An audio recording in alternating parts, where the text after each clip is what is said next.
Hey everybody. Cora wanted to say hi too. So a couple weeks ago,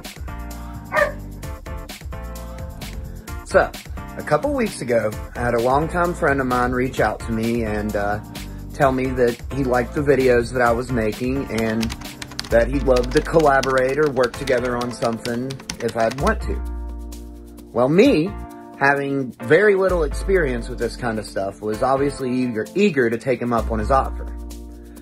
So I had him come over and cooked a stir fry that my dad used to always cook for my family, and we just kind of talked about stuff while I was cooking for him, and he just videotaped me. It was very casual. We didn't have any, formal, lighting or microphones or anything like that. It was just us talking about food and art and, our intentions as artists, and it was a really wholesome way to connect with a friend. And he's working on something with that video to help me out with Patreon, but he sent me all of the video to use if I wanted to make anything out of it. So I made a little bit of a light instructional video on the stir fry that I was making.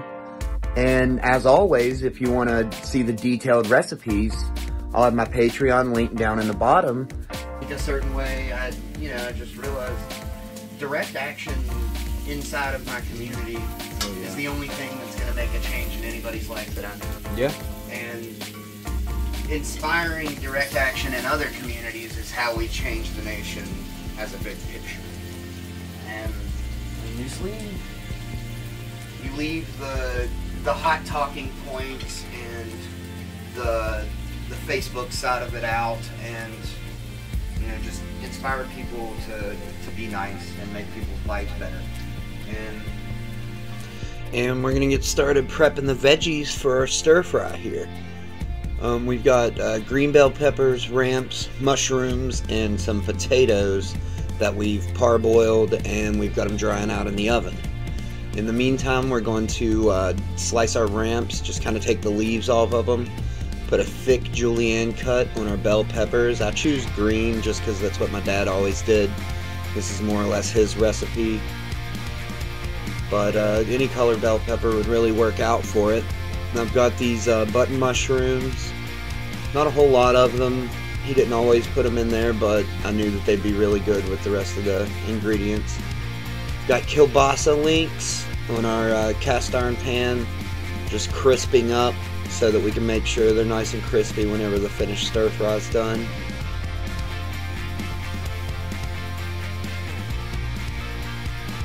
And we get our parboiled potatoes into our oil and butter here. Flatten them out the best that you can, although this is more of a country stir fry, so you do want that little bit of a steamed texture in the middle and a crispy edges on them.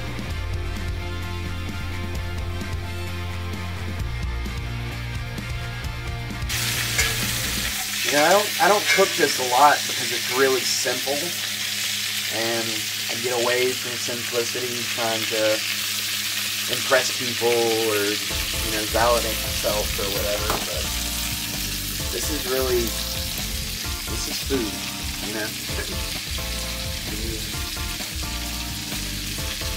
what it's supposed to be. Sustenance. For feeding people. Yeah. I don't think my dad ever did a sauce. I mean, he put Worcestershire sauce in every single thing that he cooked. Yeah, I don't care what it was, he put Worcestershire sauce in it, and so I knew that was going to be an obvious flavor that I went for. And I have this really good. It's actually starting to crystallize on the jar, but it's really good maple syrup from a guy up the creek. I bought, I think total, probably like 1.5 gallons from him, and this is my last pint until next year. And so I know I wanted to use this maple and the Worcestershire as the biggest part of the sauce.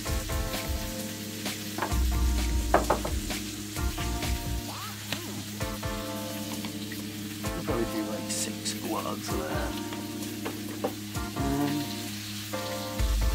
This is a big lemon. So I would say probably a full lemon juice. You're going to try to emulsify it the best you can. It's obviously not going to be perfect because I didn't want to put all that oil in there because you want it greasy. Once we got a nice crispy layer on our potatoes, we're going to move those out of the way and make room for our veggies. If there is a whole lot of oil left in the pan once you pull your potatoes out, it wouldn't hurt to strain a little bit off because our sauce has some oil in it. My potatoes absorbed a whole lot of it, which isn't a terrible thing because we're throwing them on a rack, but just something to look out for. You know, fairly accessible to make a career out of. I mean, being an artist or an online creator or something like that is one thing, but being, you know, a chef in a kitchen, all that it takes to make that happen is just hard work and dedication. It's whenever you try to branch outside of that societal norm that you have to start thinking, you know, who do I want to be? Who do I want people to see me as? Yeah. And a lot of people talk shit about the Food Network craze and stuff like that, but I think that it's done a lot for putting a face on the food that people eat, you know. It created a thing where all of a sudden people cared who was cooking their dinner, and people liked whenever the chef came out to the table and asked how the dinner was. And you didn't have that. For so long in the food industry, it was, you know, you were the help, and don't be seen, don't be heard. After our veggies are all appropriately sauteed, we're going to put our sausage that we cut up in a shape just like our potatoes, which we are also throwing in the pan. Just keeping them on medium heat, making sure we hear the sizzling going. This is a stir fry after all. We're going to go in with our sauce that we made on the side. It's going to bubble up, you know, be careful if you didn't leave a lot of room in the pan like me. Just kind of move that around for a little bit. Let your sauce cook into the ingredients some. After a few minutes, I would call it done. I'm going to roll it out into our bowl here, piling it up as dangerously as we possibly can for the money shot.